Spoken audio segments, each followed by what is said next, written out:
Okay, welcome back. Last time we spent pretty much the entire episode in the Velvet Room because we started up the additional scenario, which was part 1, which was Alone Shadow Part 1. So, today we're going to be doing Alone Shadow Part 2. Well then, farewell for a time. So now we'll be back to playing as just Tatsuya for this bit, and following more of Tatsuya and Shiori's story. That's definitely Tatsuya's voice. Unbelievable. How can this be? Former Detective Suo removed the earphone, shook his head, and looked up at me. After a moment, he half rose from the bench and handed the voice recorder back to me. There was no change in his dumbfounded expression, of course.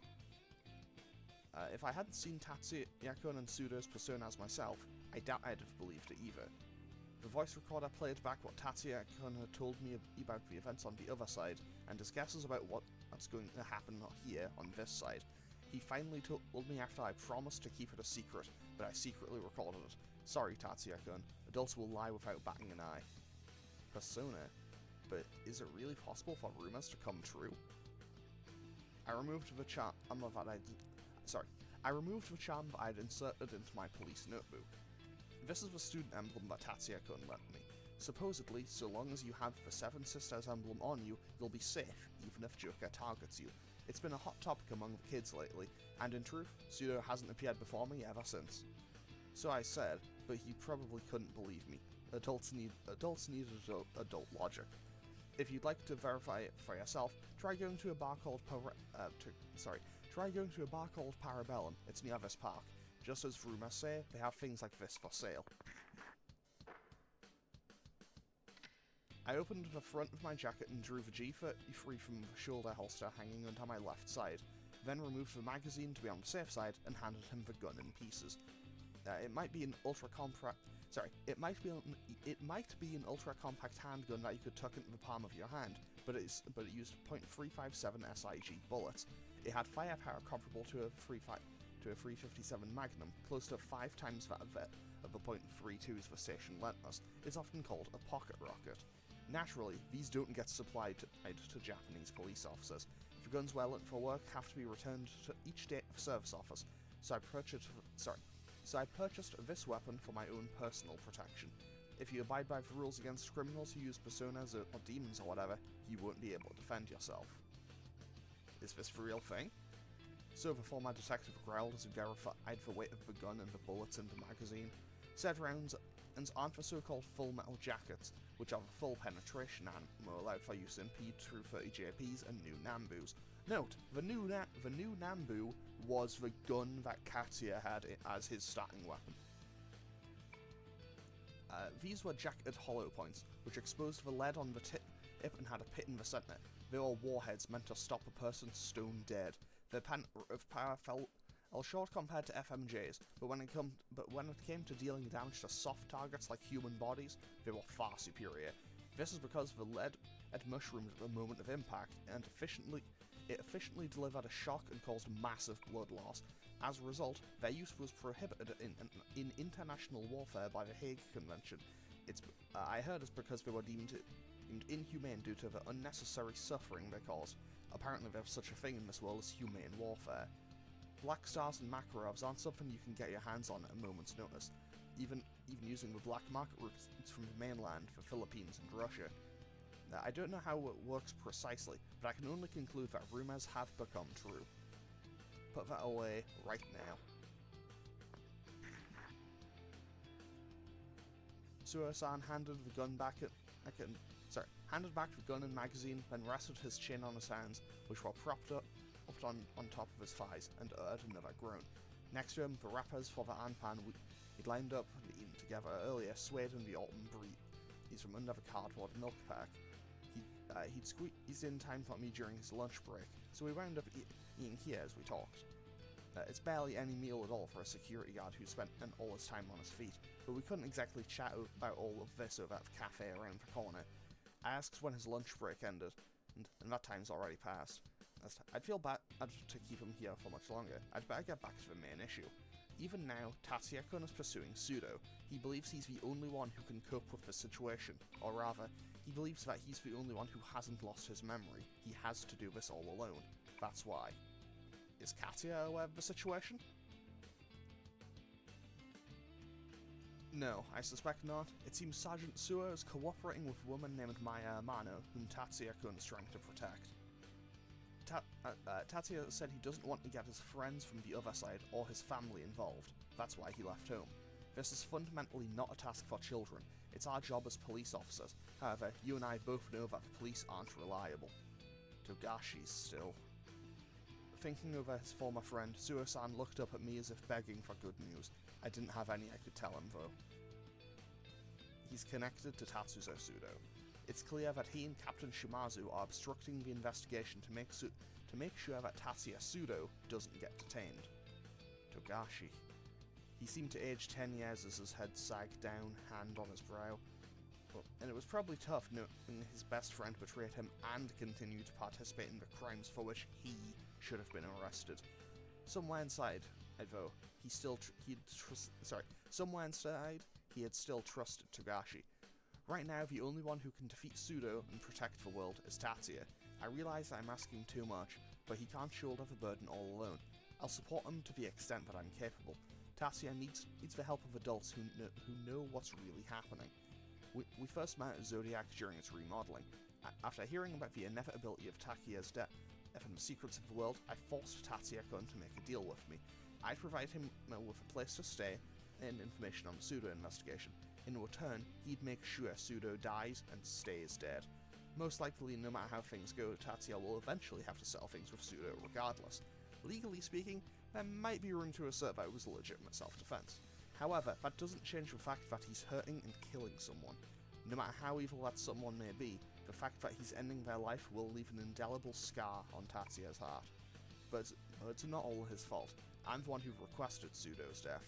I don't care if it's just a consolation, it might be enough to allow him to forgive himself.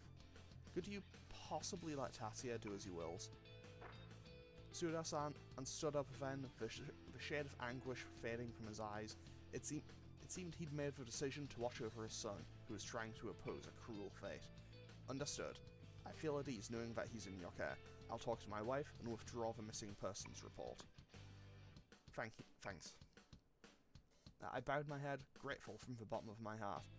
He was basically telling me he was giving me his son's life when I couldn't have complained if he'd struck me instead. But with this, it should get a little easier for Tatsuya to make his move. Even at the best of times he stands out. So long as he's moving around in this city, it's better to remove as many unnecessary hurdles as possible. I never dreamed that he'd get mixed up in something like this. Is this what you'd call fate? I'd meant to do this for their sake, but ultimately I'd ended up pushing my failure on my sons. I'm truly sorry to you too, Shiori-san.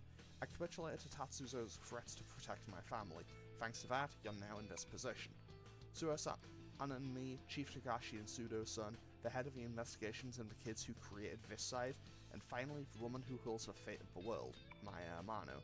Tatsuya's core connections are spread out from him like a mandala, but a warped one, fashioned by a malicious artisan to mock its subjects and its viewers. While the individuals look unrelated at a glance, they draw a similar relationship shot through someone else. For us, whose name is joined the list without any of us Verizon, 10 years' time hasn't given us any resolution at all. All the loss and despair we struggled to endure, all the sorrow and rage that piled upon us, was nothing more than the overture. That said, we've had plenty of time to make sure we recover even so. Don't underestimate us humans. I'm sure I'd have done the same if I had been in your shoes. Besides which, I'm glad now that I became a policewoman. I got to meet Tatsuya and I can extend a hand to kids who've committed crimes without forcing them into the twisted society adults created. It might be impossible for now, but one day I want to make a society where kids like Tatsuya can live with a smile. That's the task of us adults. Kids mustn't be forced into a world where they have to sacrifice something in order to enter it. I heard the Aerospace Museum's blimp is flying. Let's go check it out. Whoa! The rumor that it flies was true. Let's go! Let's go! Overhearing the voices of the children running nearby, Suo-san and I shared a glance and looked up at the sky. I couldn't see it from here, but perhaps it was true that the blimp was flying. Come to think of it, I heard fire truck sirens wailing just a bit ago. I don't know why, but I got the feeling that Tatsuya-kun's almost certainly on that blimp. And she was not wrong. See it through to the end, Tatsuya-kun, so you don't regret a thing.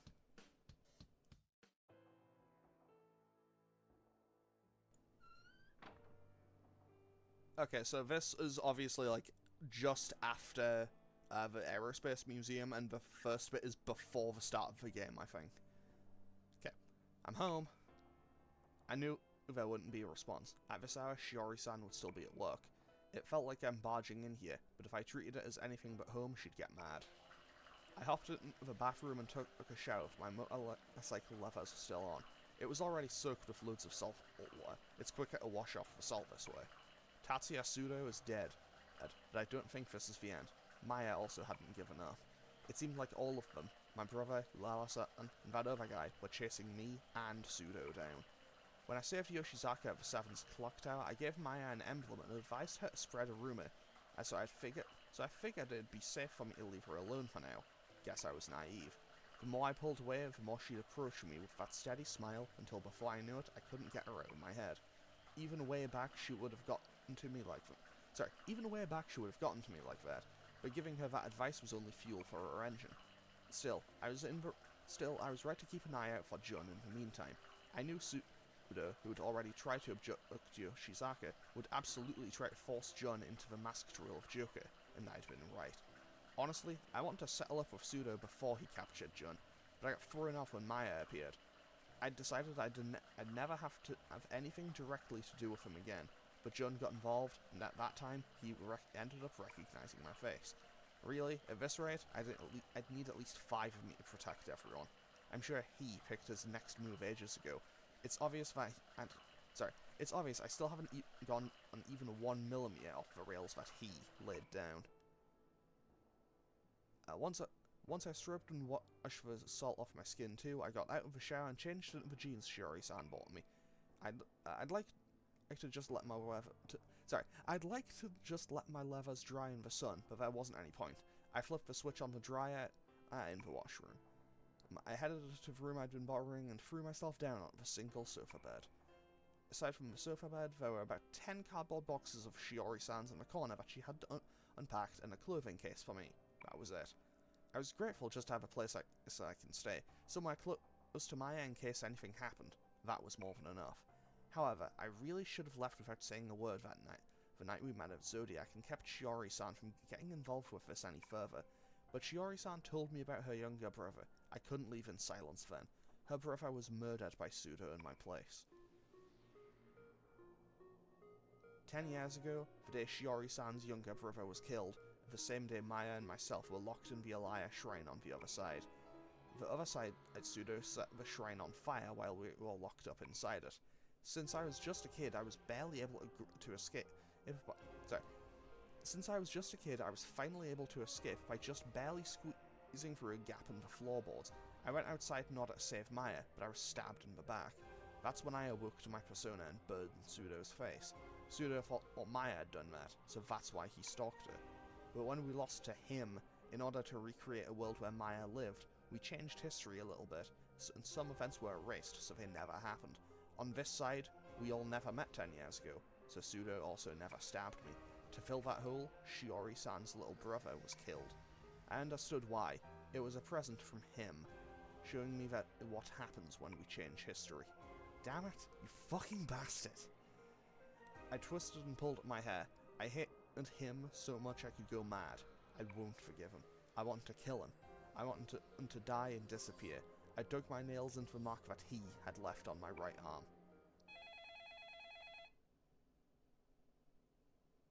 Let's positive speaking! メッセージは前向きにね。Huh? The sudden ringing of the telephone brought me to my senses. I was so overwhelmed by exhaustion that I thought I heard Maya's voice on the answering machine message. The incoming call was on the landline in Shiori-san's room, but something was odd. The person who called didn't say a word, or hang up. They just stayed on the line, silent. I strained my ears on what I could hear in the next room through the slightly ajar door. It was after maybe a minute that a man's voice suddenly, hesitantly, began to whisper. I know who you called. If you're capable of hearing this, contact Sergeant Suo as soon as you can. Contact my brother? I didn't get it. I guess this guy who called Shiori-san was in trouble. Well, wait, who you called? I had a bad feeling about this.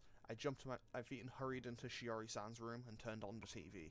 On the other side, he got humanity to self-destruct by making rumors come true and spreading anxiety through society. I got the sense that he was going out of his way to make me run into Pseudo and spreading the rumors about Joker. He was using the same tricks even on this side. Even the news was just another one of his tools. I flipped through the channels until a program with that shady fortune teller woman who did the Wanglong fortunes that were popular these days caught my attention.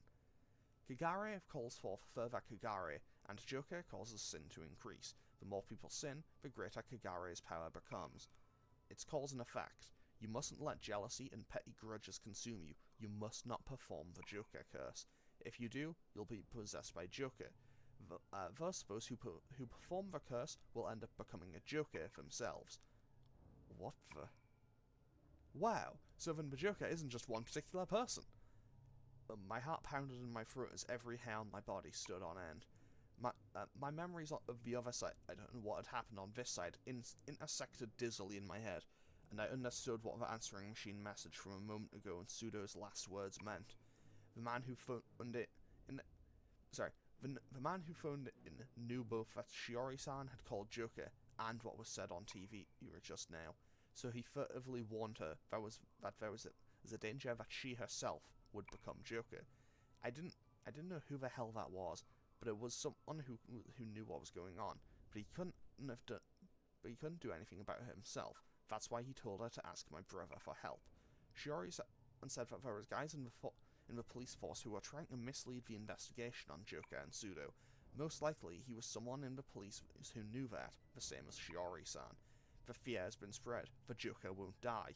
What Pseudo was saying was that this is how the Joker will circulate and multiply. I left the footman in that room and called Shiori-san's cell number, which I had memorized. Come on, pick up! Joker was already drawing society's attention. A program like this, and had become a rumour in a flash. It was a matter of time before the Joker would appear all over town. Respectable people would just laugh off a program like this, but what happens if what the rumour that fortune teller says comes true? What was a joke will become the seed for a what if for a ton of people. People will spread it by word of mouth. Fear and anxiety will in turn spread like an epidemic, and at last it will become reality. That's how the curse that people unknowingly set off became common knowledge, and the other side fell to ruin, just as he had planned. The same thing was starting to happen here, with the closest person to me as the sacrifice. Damn it! No good. She wasn't picking up. It alarmed me that it wasn't even going to voicemail. I headed back to my room, picked up the sword I stole from Pseudo and Zodiac, and left for Shiori-san's house. I needed to find her before she killed someone.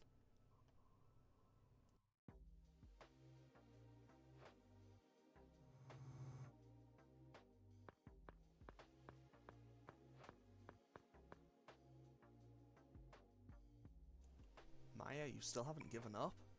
When I jumped the security fence and reached what looked like the security room for the research lab, I found the security guards had already been overcome and the alarms and monitors cut.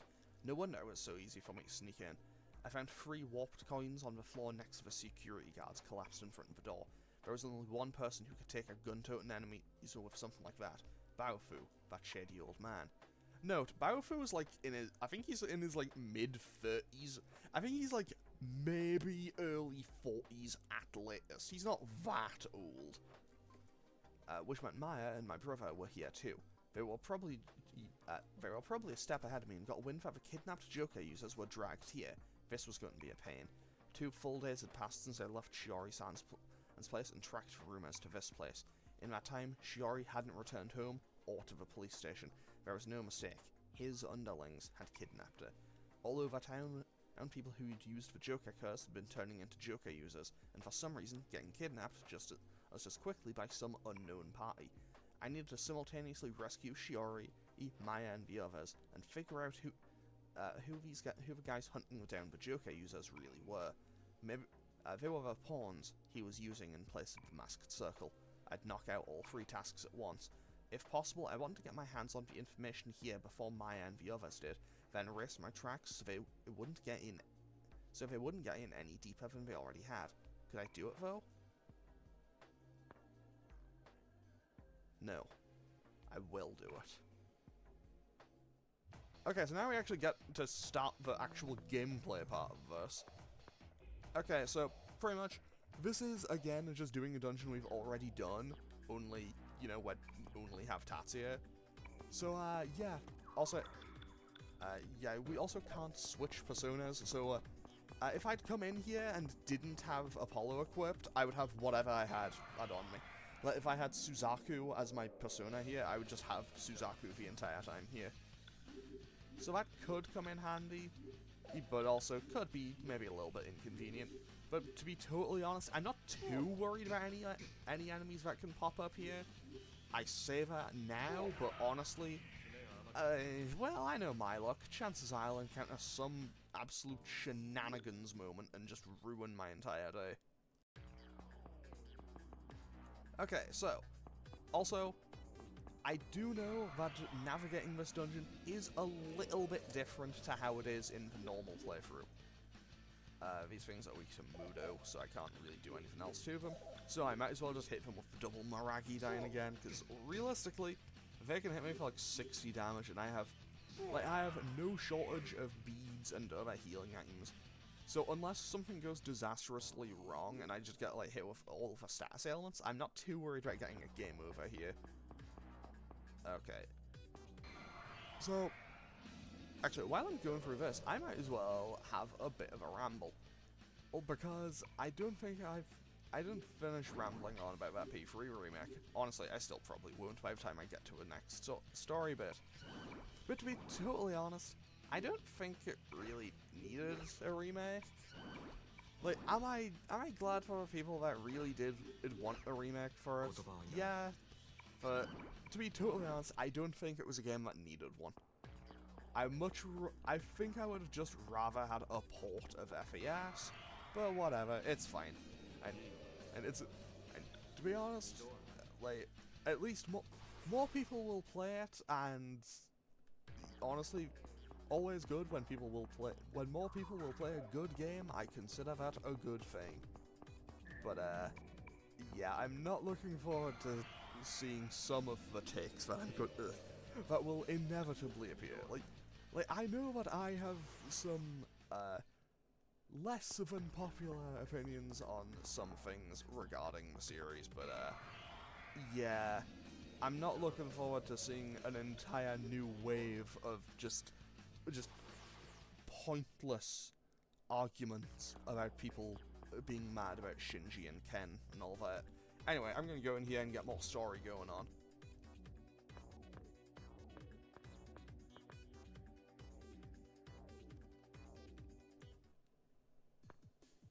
Suo? You're Suo from Sevens, right? Ikichi? What the hell are you doing in a place like this? He scared me half to death. Why was he here? What am I doing here? What are you doing here? Did you come here with Amano-san and the others? So they were here after all. Judging by how he phrased it, it seemed like he bumped into Maya and the others in this research building. You've got to be kidding me. I was going to have my work cut out for me at this rate. Yeah. Where did Amano-san and the others go? I'm not too sure, but they went to investigate somewhere deeper in this building. Damn, this place is something else, though. The guys who are taken here in the back, is that everyone? I didn't see any sign of Shiori-san. Was she somewhere else? Yeah, these guys are the only ones here. I'm looking for a guy named Sugimoto myself. I heard they were doing some human experiments. Those bastards. This guy called Nanjo is going to look after them at the hospital, so I'm going to take them to a trailer in the parking lot. Nanjo? Yukino-san's acquaintance? This place originally belonged to the Nanjo group. If this Nanjo was working with Maya, then I mean that not everyone in the company was acting as his pawn. So that's good. Hey, you seen Tsukimoto? He's a dude from my school. Got a mug only a mother could love. Don't know him. I couldn't tell him but I knew his other side self very well. Oh, I'd be in trouble if this guy didn't forget everything. Still, Akichi's reason for being here suddenly hit me. Even on the other side, he and Tsukimoto got on like cats and dogs. So you came here looking for him after he used the Joker curse on you? You're as soft-hearted as ever. You sure know a lot about me. Take this. Cool throw. I threw him a badge with the Seven's emblem depicted on it. Akichi caught it and stared at it blankly. It should be effective, but it should still be effective against Joker users. The hell is this? Don't tell me you buy that rumor too. Shut up and take it. I'll stick with you as far as the parking lot. Follow me. So long as Akichi and the synchronized Akichi didn't remember the other side, he wouldn't be able to use his persona anymore. I couldn't leave him be. Hey, thanks. I owe you one, man. Okay, so, now that that's done, we can make some more progress. So yeah, basically, I think Persona 3 is a great game, but I feel like I think some things also, I think not including some of the things from FES. Obviously, this is a kind of preliminary thing, because it isn't out yet. We don't know how some things might be integrated. But they did say that, like, things from FES and things from P3P, like, were not making the cut. Yeah, I feel like that could be potentially not great, because, so, for people who haven't played original Persona 3, I guess literally just didn't have a social link. So straight away there, that kind of kneecaps her potential development as a character if they don't do anything to, like, rectify and include that. Junpei's character arc falls a little short, without its conclusion that got added in FES, and also, without the, like, I am about to defend the answer, because I don't think the answer was that bad. And it also has such a fantastic character arc and everything for Yukari that it's genuinely made her one of my favourite characters in the entire series. And honestly, I think the answer is good. There, I said it, I believe the answer is good. Also, I think I need to actually physically walk all the way back here. Okay, yes, I did. 10 out of 10, sorted it, and I'm gonna have to beat up these guys, which will take no time at all. I thought something weird was going on, so you're the intruder. I made Akichi wait outside, headed into the security control room, and walked into a face full of guns. I didn't figure the security guards had noticed me. I guess they came from another floor to check things out. What, a kid? Where the hell did you? I was no hero, but I didn't need to wait for them to finish their lines. Before they finished babbling, I crouched down and dashed towards them. So yeah, basically, I think not including the stuff from FES is maybe a misstep. I'll be totally honest, I'm not too bothered about not including the things from Portable, because to be honest, I don't like Femcy very much. Like I think the concept of having an alternate protagonist who's, like, kind of, in a way, the opposite of the protagonist that we normally get is really interesting. But at the same time, I just don't like the way she's handled, and also, like, a lot of her interactions are weird. Like, I don't know. Definitely not a character I'm massively fond of. I confirmed there wasn't anyone else in the parking lot, then called to Akichi. All clear, Akichi. Move it. You hide with everyone else, Akichi. Don't close that door all the way, though. You'll suffocate to death. Yeah. Hey, so, you and me, we've been talking real casually to each other for a while, but I gotta ask, how do you know my name? Who doesn't know the undie boss of Cuss High? the hell's that? It's kind of familiar, but it also kind of pisses me off. I messed up. Looks like he never had that nickname on this side. I couldn't talk to him any further than this. Whatever. Just watch over these guys. Amano-san and the others will be back soon. Hey, what are you gonna do? Well, we're gonna go back in, obviously. So yeah, pretty much, Also, another note I have about P3 is, I also never really had all that many issues with the AI teammates. Like, I know everyone loves to go, oh, Mitsuru used Marin Karen. It's like, honestly, she didn't, from what I recall, she didn't even use it all that much. It isn't that difficult. However, I do think it's going to be really funny, because if the remake will now be balanced around the idea of you having all of your party control of all your party members, what if now having the AI what if you use the AI party members and they're actually bad? If there's one thing I would like to change though, it's if you can get the alternate outfits, if I can please just use those just in-game normally and not have to equip the specific armor set for it, that would be great. Hey you, what are you doing here? I was in a bad mood over Rikichi. Sorry guys, I'm gonna take it out on you. So yeah, I think it would be a good idea to have the alternate potential outfits just be usable normally, because basically the way it worked in the original Persona 3 is pretty much just, hey, you can have alternate outfits for your characters, but also they are the armor, and by the time, like, I think they're pretty much all garbage, because they aren't particularly strong armor sets, and by the time you even get, like, Ken and Aigis and everyone in the party, like, they're useless and just provide nothing to you. So I would like to be able to just have the options available. The security guards were carrying key cards marked as level 1 cards. Looked like they were local security. I took them. So we now have the security card for level 1.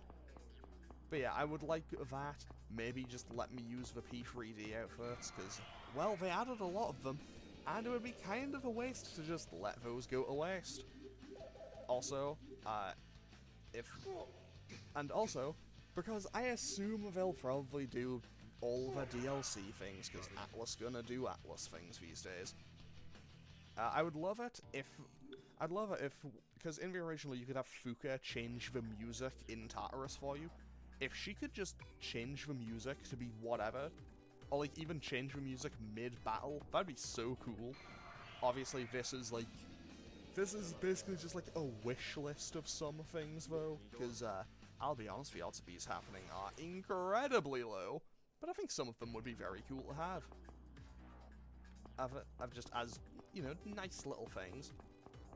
But yeah, my take is I don't think it needs a remake, but I will be there no matter what.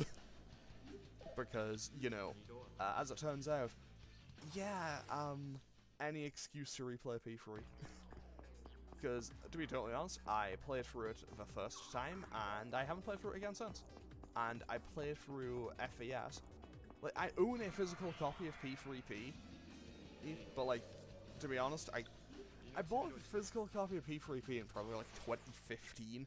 I got it for £25 at the time, which, honestly, is a steal now. But, basically, I didn't play I didn't play FES until 2018, and then I kind of just played through the game and I just watched, like, Femc's social links. Because it's just like, I don't want to play through the entire game again on the PSP, when my PSP has a weird X button that's, like, kind of stuck in. And, yeah.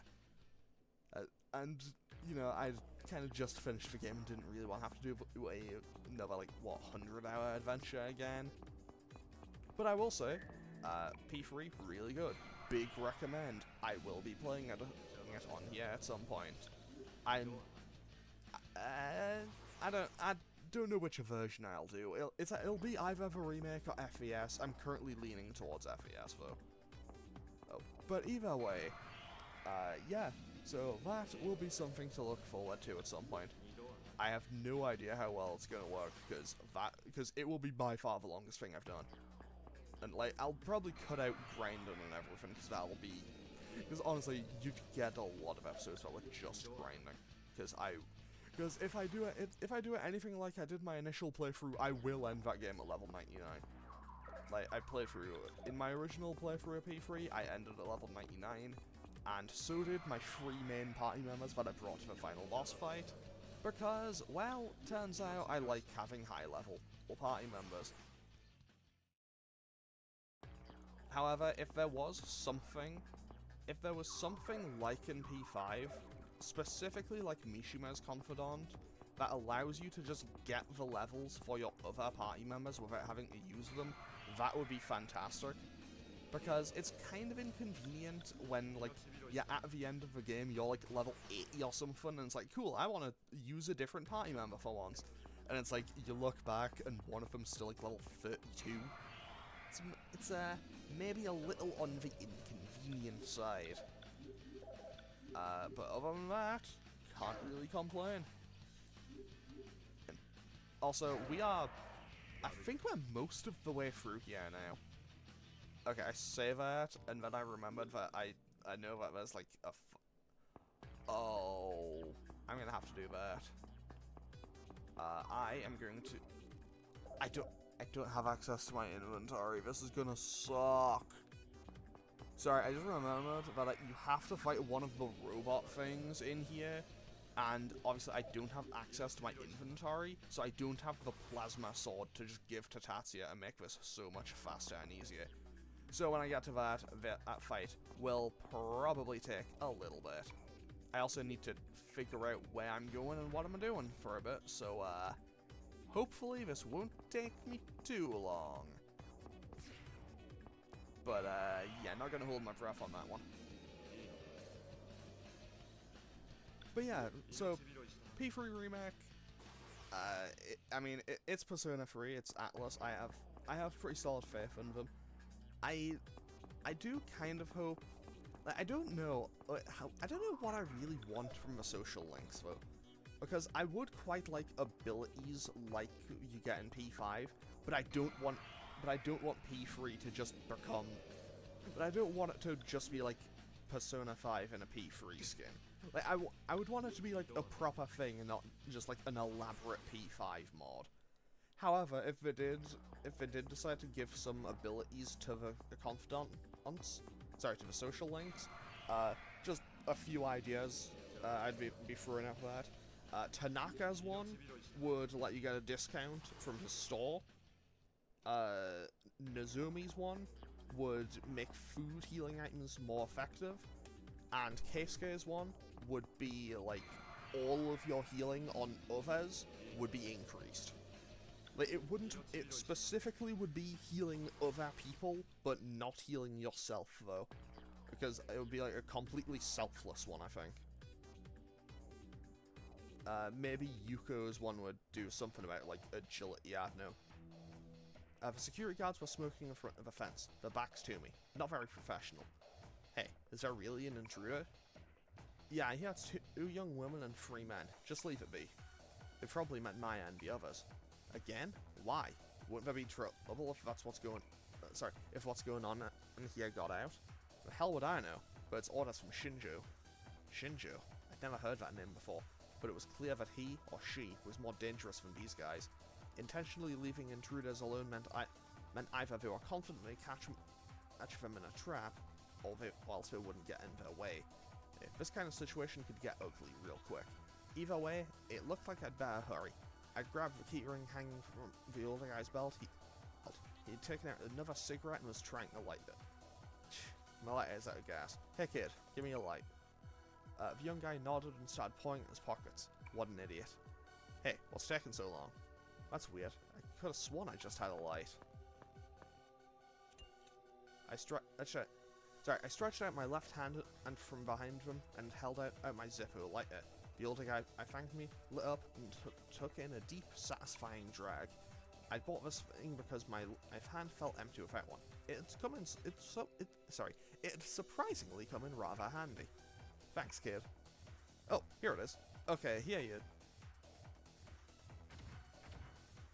Just as the younger one found his letter, he finally noticed me, gaping in shock. I think that's meant to be gasping in shock, but whatever. Quick as a wink, I smashed my left elbow into the older guy's face and dropped him.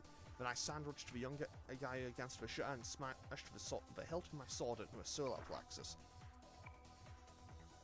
I saw the older man crumple to the ground from the corner of my eye and went easier on the younger one.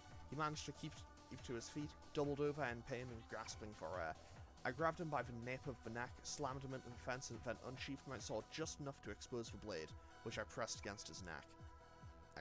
I know you've got a long-haired female cop named Shiori Miyashiro captured. Where is she? 4th floor, in the research lab. The elevator only has buttons for 3 floors. How do you get higher? The order you push the elevator buttons in is the security code. I heard. I don't know it. Who does? That guy? There's a supervisor in charge of security. He's in the room on the other side of this fence. Well, that answers that. Looks like I had to go by elevator to get to the other side of the fence. When he told me the older guy's keyring had the key of the elevator switchboard, on this, this time I gave him a neat solar plexus as a present and put him to sleep. It was probably pointless to ask these guys about Maya and the others. I grabbed the keyring from the sprawled out older guy as my reward for the light, and then left the area. But yeah, like, honestly, I've thought about a few of the potential ideas for confidant abilities for social link abilities for the P3 cast, but honestly, I didn't really come up with a whole lot. I only kind of really got those 3. Like, maybe, like, I don't know, I assume they'll probably do something that lets you hang out with Akihiko, Junpei, and Ken and all them. Like, I don't know, maybe it'll let you hang out with Akihiko, and it'll be like, oh, you increase your strike abilities. Because I assume since it's a remake, they'll bring back strike / PS as the like basic attack types, before you get to magic. Because honestly, that had some cool stuff going for it. And I am going the wrong way, and I will be totally honest, I am maybe just a little bit lost. But you know what? We will figure it out. Also, I might as well just try to destroy these enemies. Wait, what? How close was I to a level up? I think I was pretty far off, actually. I mean, either way, Tatsuya is pretty high level. He's like, what, 64, 65? 64. Okay, yeah, that gave no EXP, and I also am nowhere near the level up that I thought I was. Fortunately, I have plenty of rattle drinks, so I'm perfectly okay. But yeah, I imagine they'll probably do something that lets you form at least a bit more of a bond with the other boys on the C's team, because, note, in the original Persona 3, you didn't get social links with your male Pi members. That's because, reasons, I guess. Having said that, as much as I do really like Ken, Akihiko, and Junpei, I kind of wouldn't really want them replaced. Like, I wouldn't really want them to replace Kenji and all them.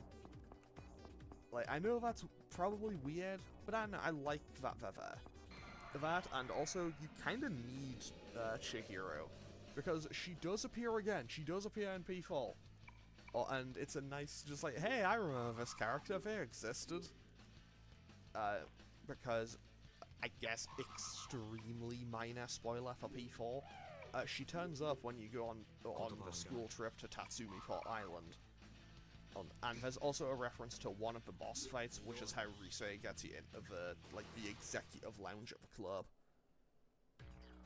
But yeah, I did really like how in P3, the way you got your social links felt very kind of natural, I guess. Like, they were like, hey, it's like, hey, I met this character through this character, and it was kind of like a friend of a friend and thing. Like you know a guy who knows a guy, and then eventually you become friends through that mutual friend. Like, I know that you hang out with I think it's like Kenji leads you to getting Kaz's social link, then Kaz leads to Yuko, then Yuko leads to Mutatsu. And I have found where I need to go. To be honest, when I eventually play that P3 remake, I mostly just... I think my main goal is going to be, like, finish the social links I didn't manage to get done in my first playthrough, because there was a good few of those. Because, as it turns out, I thought I had more time in that game than I did. I opened up the switchboard and flipped on the power to the elevator. I didn't know how they did it, but it looked like it was set up to automatically cut the power if the elevator is not used at a fixed time. These security protocols are such a pain in the ass, but if they're sticking with them so rigorously, they must be hiding something that's worth it. I stepped on the elevator and pressed the button for floor 2. And now we fight a robot. When the elevator opened, a robot I'd never seen before pointed the muzzle of a heavy gun at me. It reminded me of the Order of the Holy Lance from the other side. A model number, XO, was painted on the body. Throw down your weapon, child. Throw down your weapon and surrender. You may be a child, but I will show no mercy. It looked like someone was piloting it. The young guy I beat up earlier screamed from the other side of the fence next to me. Turn that goddamn brat into mincemeat! It seemed like he'd managed to wake up and made a report to the higher-ups. The guy inside this thing must have known how to get to the 4th floor. All I had to do was pull him out of there, and make him spill his guts. And now we get to fight a robot! And I am wishing I'd brought something with Zio skills.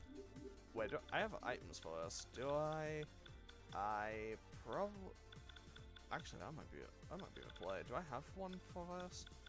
No, but I can... You know what?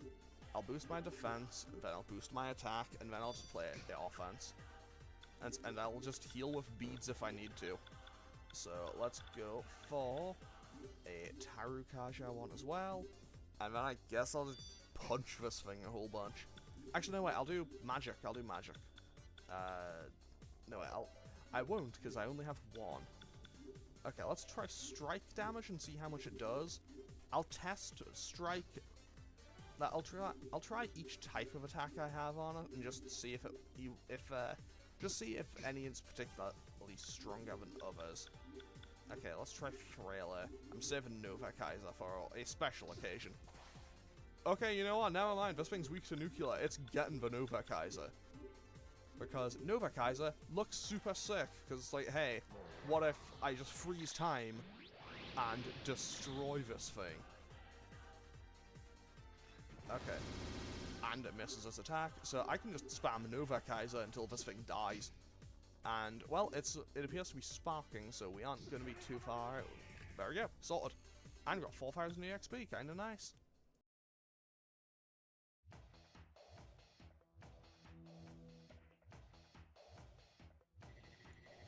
Well, there goes that robot. Ah, damn it! Useless piece of junk! The driveline shorted out and smoke started rising from all over the mech. The scrap iron hatch opened and the pilot jumped out. He tried to draw the gun at his hip, but the tip of my sword on his face was enough to get him to behave. The young man on the other side of the fence had already vanished. Hands off. What? What's your objective? Don't think you can make it out here alive. I pushed my blade forward the tiniest bit. The tip sunk into his forehead, and a line of blood traced down his nose. Get in the elevator. Understood. The man held up both hands while keeping him in my peripheral vision. I maintained my stance and smoothly moved around him towards the elevator. All the while, my blade remained against his forehead. He groped up one hand for the elevator button, and after a moment, the door opened. My blade still against him, I walked in without hesitation, while he bent back and he revolved into the cage, back first. I kicked him in the chin, momentarily knocking him senseless, grabbed at the nape of his neck, made him stand up, and shoved his face into the button panel, and stole the automatic handgun off his hip. When I released the safety and pulled back the slide, I found that one of the bullets had already been fired. I ejected the shell and let it roll towards the floor. I was just aping my... I should have been able to handle this weapon alright. I pressed the muzzle up... I pressed the muzzle up to the back of the man's ear. 4th floor. With blood dripping from his forehead and nose, this man pushed the buttons 3112, 3112, 321, 3B1 in that order. When he pushed the G button slightly downwards, the elevator began to move. I grabbed the nape of his neck and made the man stand in front of the doors. If this was a trap, he'd be the one getting shot for it. Right. When we passed it as the third floor, the number 3 on the panel's floor number indicator started flickering. Several seconds passed and the doors opened. It looked like we'd reached the 4th floor. I figured security guards would be lying in wait, but no one was here. I pushed the man forward and left the elevator.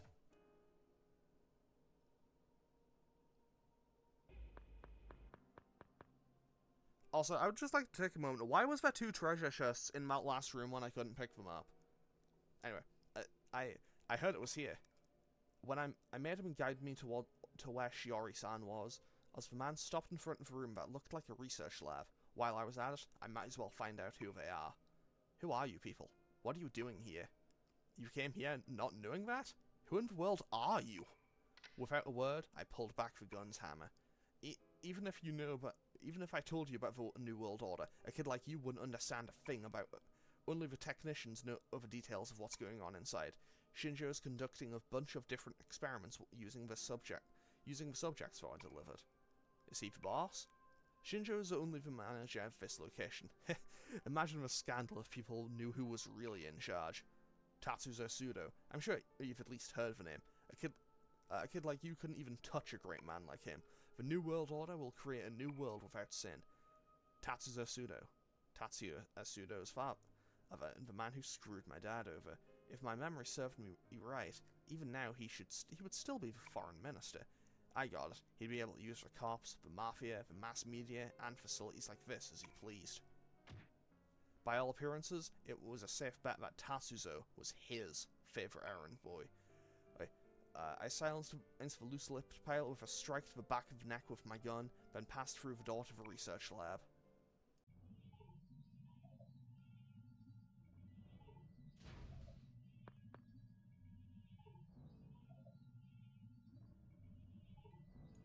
Around the centre of the lab, there was a demon restrained on a revolving lab table set upright. It hung its head like a crucified sinner. Its blood-red hair was long as a shroud and cloaked its face from view. Its overall form looked human enough, but its skin colour was difficult to describe beyond that it was clearly not of this world.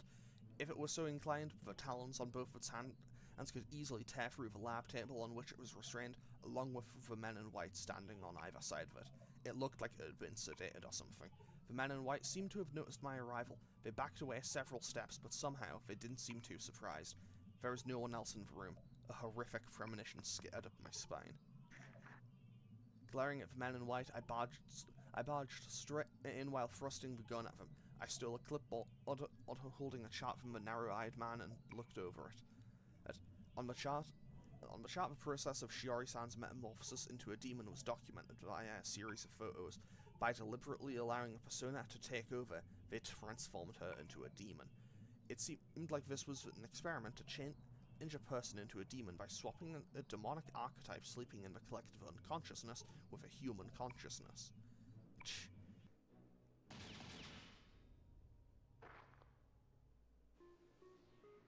I uttered a wordless scream and landed 2 blows on the leg of the middle-aged man trembling next to the narrow-eyed man. As he squealed like a pig and crumpled, I grabbed the narrow-eyed man by the collar and slammed him onto the operating table. Change your back. Right now. I put pressure on the narrow-eyed man's throat with my left arm and pressed the muzzle between his eyes as I shouted. I can't. I was only entrusted with a lapsed observation and anesthetic management, and then who can? Who the hell thought up this bullshit? Takahisa Kandori. Kandori supplied the theory. Right now he's going by the name Shinjo. Where the hell is he? Just up ahead, at the JSM. The narrow-eyed man pointed a finger, trembling with terror and oxygen deprivation at the inner door. I wanted to kill him. All these bastards should die. I couldn't stop myself from putting more strength into the arm holding him by his throat. The narrow-eyed man's eyes popped open, and his tongue lolled as he gasped for breath. He tried to peel my arm off with both hands, but what did he think he could do when he was that weak? Do it. Crush the life out of him. A dusky impulse blew up from the bottom of my heart and became a black flame. The bruise he left on me ached as if it was being squeezed on right now.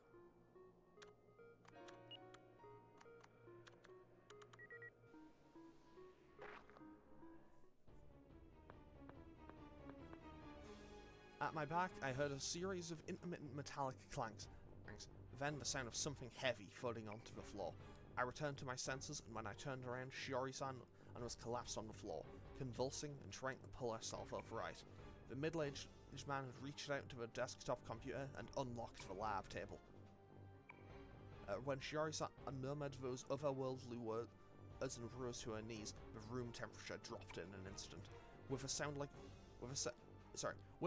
a whistle, a scalpel-sharp, freezing wind began to whirl around us. She can never return to where she was. She switched perfectly with an archetype from the collective unconsciousness, and the only one who knows how to restore her lost ego is Kandori. The middle-aged man kept frothing at the mouth as the blood flowing over as the blood flowing from his leg froze over. Even that spray blew into the violently spiraling wind like glittering diamond dust. The sinful persona Joko was called the Windwalker from the unfathomable unconsciousness. She has become one of the great old ones who once ruled the earth. Arise, Ifakwa the Wendigo. Uki-kun, why don't we confirm the experiment's results with our own eyes? Incarnated demons, a great old one, and an archetype using a human body. This is a unique opportunity to learn which can best utilize its abilities. With a feeling of despair, I stared up at the completely changed Shiori-san. From behind us, she floated into the air. What do I do? Anesthesia, in that tank there. The narrow-eyed man, or Uzuki as he was called, pointed at the big tank next to us with his eyes, as I was pinning him down. Right. This guy, I said he was in charge of administering anesthetic, or something like that. While I considered how to do this, Shiori-san's head spun a full 360 degrees as she turned to face me. So, wouldn't she have turned 180 if she was facing one way, then turned around? Because if you turned 360, you're back to where you start. Oh well, whatever. I am going to, before I do anything else, I'm going to heal, because I do not know how much damage we're going to do. Okay, we have a 93. And I'm just going to click Agidine and spam that until we win. Okay, life drain might be a little bit of a hassle, but honestly, I'm not too worried. I should maybe be a little bit worried. Okay, yeah, I'm just gonna... I will use another bead just to get back to full health. And I should be good to go. Because honestly, Diamond Dust does a fair chunk of damage, not gonna lie. But either way, I'm... Oh, no. No. Okay, there we go. I genuinely thought I had just gotten frozen and would just die of a poison. Sorry, and would just get stun locked. Okay, I need to heal now. I'll use a bead to heal, then I'll heal the poison next turn. Okay, the poison doesn't do all that much damage, but I know that there is another fight after this. So I'll use an antidote now, and then I'll go for Agidine. Because Agidine might finish her off from this range. Okay, it said we were in red, so... Yep, there we go. We didn't get all that much EXP, but you know what? 5,000 is still... Well, it's better than nothing, you know? Okay, so that is that fight complete. When I tackled Shiori-san to the ground, I sliced open the thick anesthesia pipe, creeping through the floor with my sword. Liquid gas blew out from the pipe and splashed all over Shiori-san. Bearing her fangs, Shiori tried to stand, and with deadly precision she slammed into the pipe with all of her strength. Gradually, all the while making gurgling noises as the anesthetic poured into her, Shiori-san's body finally relaxed and went still. I didn't have the slightest clue how much she would have ingested, as thanks to the volatile gas, my head was spinning. That's enough. Ozuki, who was trembling in the corner of the room, turned the tank's valve shut. When I glanced at the middle-aged man, I saw he was frozen to death with a gruesome expression of manic delight. How long will it hold? Probably about 2 hours or so. And to think, you used enough to knock out an African elephant for 3 days. Azuki came up next to me and looked down at Shiori-san. He also glanced at the middle-aged man's corpse, but he averted his eyes in a hurry. Sorry about earlier. If the middle-aged man hadn't undone Shiori-san's bindings, I might have run away with my hit and killed Azuki. Sure, he participated in the experiment that put Shiori in this state, but he also gave me a hint on how to put her to sleep. No, it's alright. This woman is an acquaintance of yours, right? I couldn't blame you if you killed me. Shinjo, or rather Kandori. You said he was just ahead, right? Yeah, he ordered us to slow you down while he was welcoming the other intruders. But JSM, I mean the machine for separating jokers from joker users, is down the hallway, straight ahead. Kandori's there. I'll be back.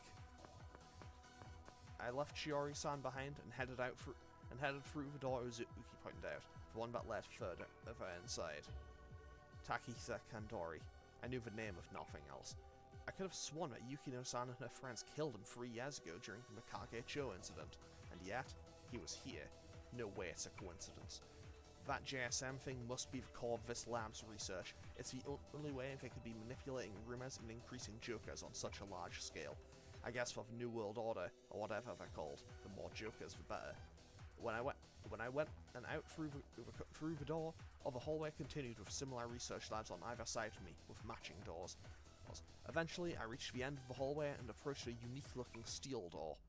Oh, no, don't do it for the likes of me. When I stood in front of the door, I heard Akichi's indistinct screams. It sounded like he got captured and dragged here. He was probably being used as a hostage to threaten Maya and the others. You're still a kid. I'm disappointed. You can't handle a company if you lose sight of your goals so easily. This voice must be that man Kandori's. Allow me to teach you how to cast them aside.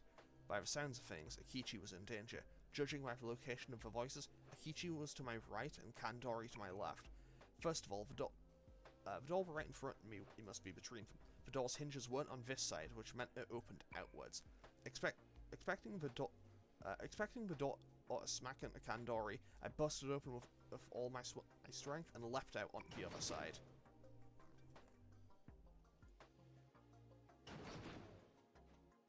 At the same time that I opened the door towards Kandori, I heard a bullet or something strike it. Kandori was hidden behind the door, so I couldn't see him. Adrenaline raging, I saw the situation around me unfold with grim deliberation. My senses were so heightened I felt like a radar. I could see every movement clearly, and every noise was as clear as a bell. Immediately next to me, in the corner of my right eye, I saw Akichi crouching down, and behind him, a security guard pressing a gun to his head. In the huge room before my eyes, there was a large apparatus held like a revolver cylinder. Countless rows of test tube-like tanks filled with a bizarre sticky black goo lined up all around it. In front of that machine, Maya, my older brother, and the others were surrounded by security guards who had guns trained on them from a stair landing a level above them. God damn it, I told you so!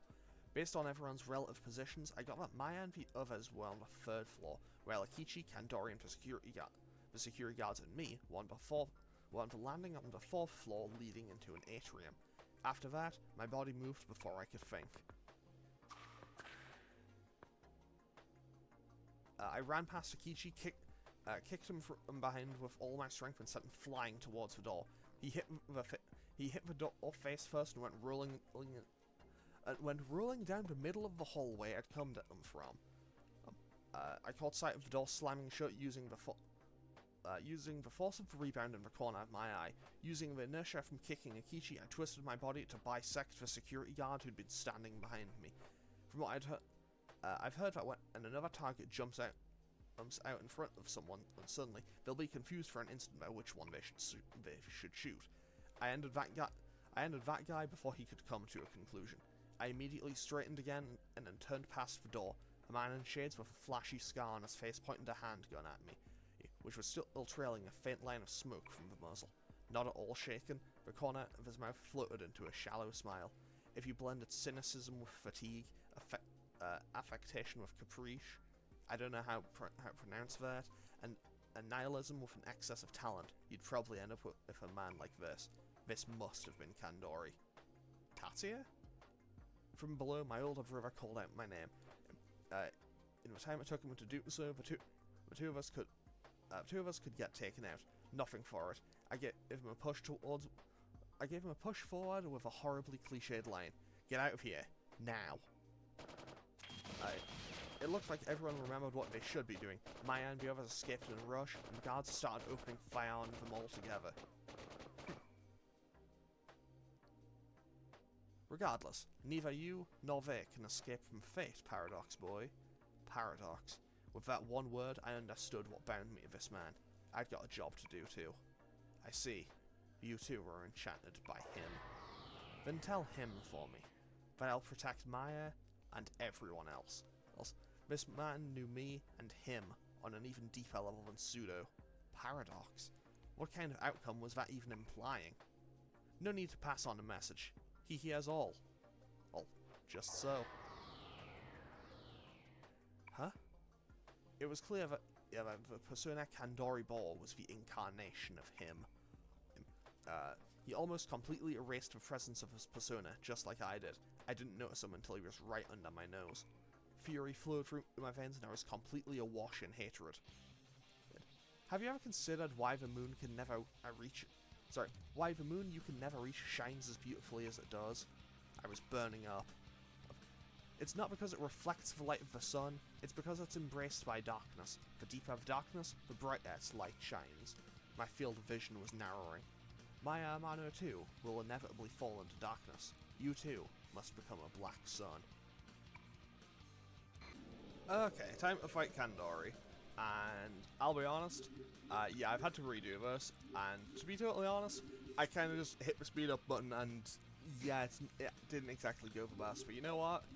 Well, we're back here now, so we'll see what we can do. Okay, I have a 59. Eternal Black does so much damage. Like, I want to say it must just be like I want to believe it's just like a flat half of your health. I have a magic wall Magatama though, so I can at least boost my magic defense. But that's still, that was still just a flat half of my health, so I assume it must just be a flat half of your health every single time. He didn't do a move. That's a little concerning. Okay, I need to heal again, and if he goes for Eternal Black, I just lose again. Like, I think I just lose.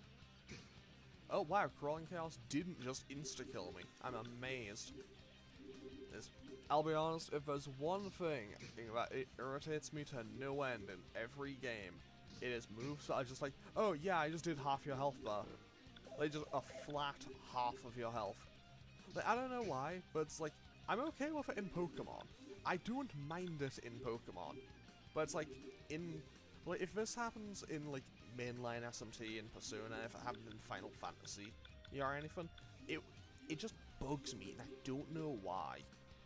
Which is actually kind of weird, because I remember playing Final Fantasy X, and I remember every single time I saw an enemy use Demi, it was like, cool. Oh, I remember this move. Yeah, Shadow Force is an interesting move, where it's basically just, yeah, for the next few turns, you can't see how much health or SP you have. It's basically, you are now playing it by ear. So, I know I've taken a fair chunk of damage, so I'll just use a Rattle Drink to heal myself. Like, after a few turns, you do get to see how much health and everything you have again, but, like, obviously, I currently don't know. Obviously, if I run out of SP, the game will be like, hey, you can't cast anymore, So now we can use a Chewing Soul to get 100 SP back. And I'll be honest, I feel like this is probably going to be like one of the harder fights in the entire game. Also, I love how he is listed here as playful Takahisa Kandori, meaning, as far, like, maybe I'm just reading this wrong, but like, to me that sounds like he's just messing with you. Like, no. You have fun with that, but like, he's absolutely just messing with you. Just like, seeing what could happen just for fun. You know what, I'm gonna use another bead just this turn, because I don't know what he's gonna do. Okay, Eternal Black. So, okay, I'm back to well, I'm back to full health.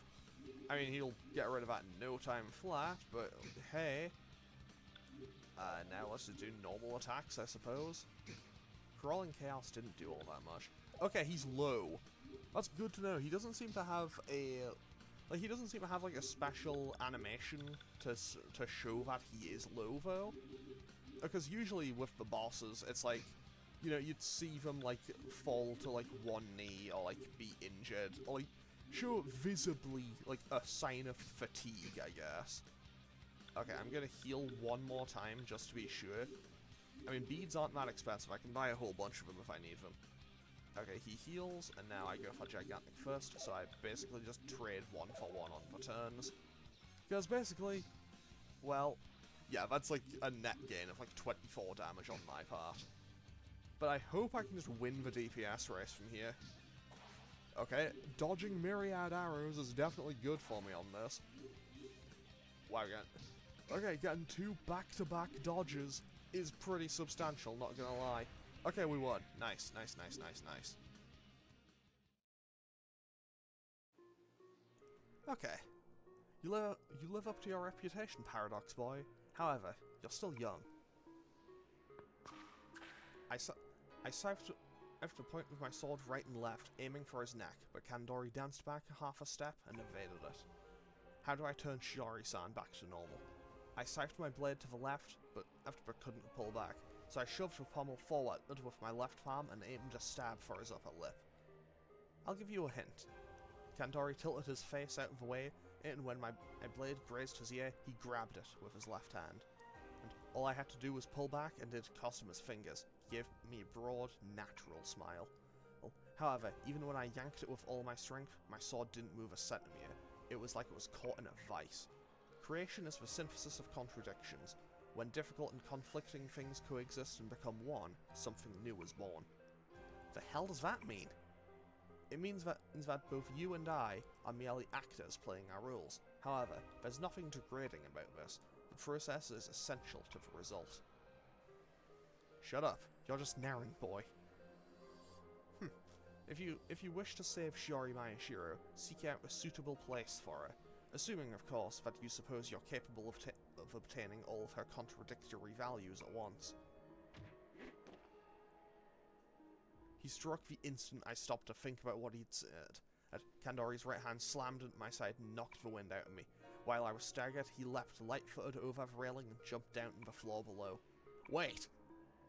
Think it over long and hard as you play your little games. Kandori looked up at me, bounding balls in his hand? I don't know what those are. Like, I know he has them in his art, but I don't know what they actually are. Held aloft, then passed through the door downstairs and disappeared.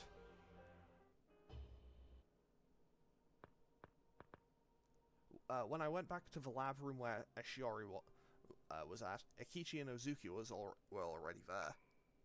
Thanks, Suo. Looks like I owe you another one. That shades-wearing asshole jumped me in the parking lot. I'm such a loser. Don't worry about it. You're a great guy. More importantly, I need to ask you for a favor. Man to man. That's right. There's no need for him to worry about something like that. I owed him so much myself that a lifetime wouldn't be enough to pay it back. What is it? Tell me anything, man. Don't say anything to Amano-san and the others about how we met here, or what we talked about. You and I met for the first time back there. Got it? Looks like you got your reasons. Got it, man. My lips are sealed. I could just picture Maya asking Akichi all about me. I want to cut off as much information about me and the other side as I could. But you know, Suo, if talking about it would make you feel better, I'll listen. I don't know if you can count on me, but... Come on down to Sumaru prison anytime. Oh, but make sure it's after band practice. Got it? This guy, he hadn't changed at all. He was a scatterbrained idiot, a narcissist, and the most kind-hearted and reliable guy I'd ever known. From the depths of his heart, he was completely single-minded and completely good. I would absolutely keep my word. I remembered the last words he told me on the other side. Got it. I still got things to do. I can't see you off, but make sure you get back to the parking lot soon. Yeah, sure thing. Thanks again, Suo. Be careful out there. Akichi clapped my shoulder and laughed. I'd probably never see him again. So long, Akichi. You hurry over at the parking lot too. You can't stay here anymore anyway, right? I turned around to face Uzuki. I didn't have time to immerse myself in sentimentality. Me and the other people that guy I just now, and the other inmate. Sorry, me and those other people said that guy just now and the other inmates free. They might take you to the Nancho Memorial Hospital or somewhere. If you're with them, you'll come in handy. Will you cooperate with them? I see. So they're not taking her with them? I crouched down next to the completely transformed Shiori-san and stuck my hands under her arms to test her weight. Looks like I could manage carrying her out. I'll figure something out for her. Hurry up and go. With the state she was in, there was no way I could take her to an ordinary hospital. Looks like all I could do was find that suitable place that Kandori had talked about if I wanted to return her to normal. I hadn't figured out a riddle would be this easy to solve, but the only one who'd know anything about this would be the long-nosed old man from the Blue Room. To be continued.